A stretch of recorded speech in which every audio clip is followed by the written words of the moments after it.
Well, of course, Labour's conference has been pretty much a disaster. We saw Angela Rayner, of course, with some ridiculous comments. There was a resignation. We also saw Labour members come out against the UK, US, Australia security partnership. Quite bizarre. Well, Keir Starmer setting out his stall today. But my job as leader is not just to say thank you to the voters that stayed with us.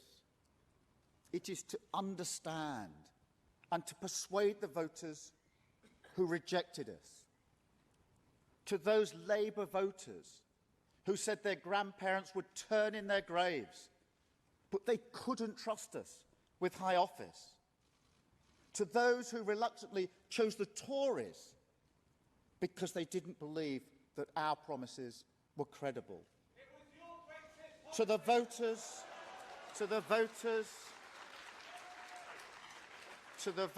that thought we were unpatriotic or irresponsible, or that we looked down on them. I say these simple but powerful words. We will never, under my leadership, go into an election with a manifesto that is not a serious plan for government. A 1 hour, 30-minute speech, over 7,000 words there, and heckled around a dozen or so times. So on top of what has been a pretty disastrous conference, I think, for the Labour Party, and a Starmer speech that saw him heckled repeatedly. This is a... At this time on a Wednesday, it's normally the Tories that are heckling me. Doesn't bother me then. Won't bother me now. So, you see... Let's just look at where the British public is on Keir Starmer. YouGov highlight, where only 20% of Labour voters, only a fifth of Labour voters think Starmer has done a good or great job. The percentage of Brits overall who think Starmer has done a great/good job is 10% of the country. That's down 11 points since April. 34%, around a third of the country, think he's done an average job, but 39% of the country thinks Starmer has done a poor or terrible job. That's up 13 points since April. 60% of the country say Starmer's failed to set out a clear vision for Labour. A majority of Labour voters, 55% of Labour voters agree with that.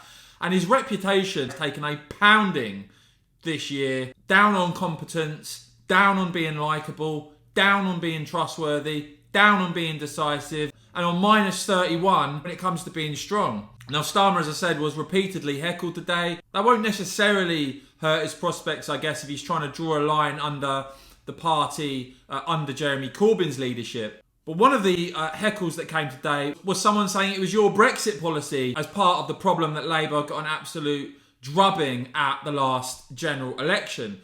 Now, today Starmer talked about making Brexit work. Well, it's going to be interesting to see how that goes down with the British public. But if you go back to, for instance, September 2019, look at Starmer, what he was saying at the Evening Standard at the time. Labour committed to a second referendum. That, of course, after 17.4 million Brits voted to leave the European Union. Starmer wrote in September 2019, if Labour wins the next election, we will act swiftly.